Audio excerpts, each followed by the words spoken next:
Hi friends, good evening. ಇವತ್ತು ಏನಪ್ಪ ವಿಶೇಷ ಅಂದರೆ, ನಾನು ಕೆಲಸ ಮಾಡಿ ಫುಲ್ಲು ಸುಸ್ತಾಗಿ ಹೋಗಿದ್ದೆ. ಅದಕ್ಕೆ ನನ್ನ ಮಗ ಡ್ಯಾಡಿ ಎಲ್ಲರೂ ಹೊರಗಡೆ ಕರ್ಕೊಂಡು ಹೋಗಂದೆ. ಅದಕ್ಕೆ ಹಂಗೆ ಅವರಮ್ಮ ಗಾಡಿ ತಂದಿರಲಿಲ್ಲ ನಮ್ಮ ಮಿಸ್ಸಸ್ಸು. ಹಂಗೆ ಕರ್ಕೊಂಡು ಬತ್ತಾ on the way 5 star chicken ನೋಡಿದ್ವಿ. ಅಲ್ಲೇನೋ ವಿಶೇಷ ಅನ್ನಿಸ್ತಿತ್ತು ಸಿಕ್ಕಾಪಟ್ಟೆ. ನೋಡಿದ್ರೆ ಒಳ್ಳೊಳ್ಳೆ ಕಾಂಬೋಗಳು ನಡೀತಾಯಿತ್ತು.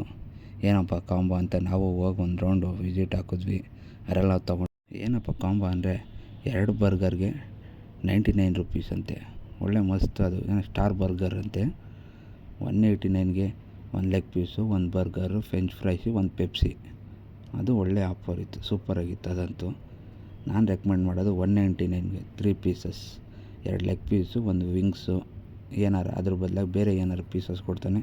ಇದು ಒಳ್ಳೆ ವರ್ತ್ ಇಟ್ಟಿತ್ತು. ಯಾಕಂದರೆ ಎಲ್ಲ ಕಡೆ ನಾನು ತೊಗೊಂಡಿದ್ದಂಗೆ ಅದ್ರಲ್ಲಿ ನಾವು ತೊಗೊಂಡಿದ್ದು ಪಾಪ್ಕಾರ್ನು ಆ್ಯಂಡ್ ಇನ್ನೊಂದು ಫಿಂಗರ್ ಚಿಪ್ಸ್ ತೊಗೊಂಡ್ವಿ. ಅದು ಮಸ್ತಾಗಿತ್ತು. ಅದರಲ್ಲಂತೂ ನನ್ನ ಮಗ ಫುಲ್ಲು ಎಂಜಾಯ್ ಮಾಡ್ಕೊಂಡು ತಿಂದ. ಅದೇನು ಫಿಂಗರ್ ಚಿಪ್ಸ್ ಅಂತ ಸಿಕ್ಕಾಪಟ್ಟೆ ಇಷ್ಟಪಟ್ಕೊಂಡು ತಿಂದ. ಕೇಳೋಣ ಅವನ ಒಪಿನಿಯನ್ನೇ ಕೇಳೋಣ ಹೆಂಗಿದೆ ಅಂತ. ಫೈನಲಿ ಒಂದು ಪೆಪ್ಸಿ ತೊಗೊಂಡು ಕ್ಲೋಸ್ ಮಾಡಿದ್ವಿ. ಫೈನಲಾಗಿ ನನಗಾಗಿ ಸುಸ್ತೆಲ್ಲ ನನ್ನ ಮಗನ ಮಗ ನೋಡ್ತಾ ಇಲ್ಲ. ಅವ್ನು ಹಾಗೆ ಎಂಜಾಯ್ಮೆಂಟಲ್ಲಿ ಖುಷಿಗೆ ನಾನು ಹಾಗೆ ಸುಸ್ತೇ ಮಾಡ್ತೋಗ್ಬಿಟ್ಟೆ. ಥ್ಯಾಂಕ್ ಯು ಫ್ರೆಂಡ್ಸ್, ಎಲ್ಲ ನಂಗೆ ಹಿಂಗೆ ಸಪೋರ್ಟ್ ಮಾಡ್ತಾಯಿರಿ.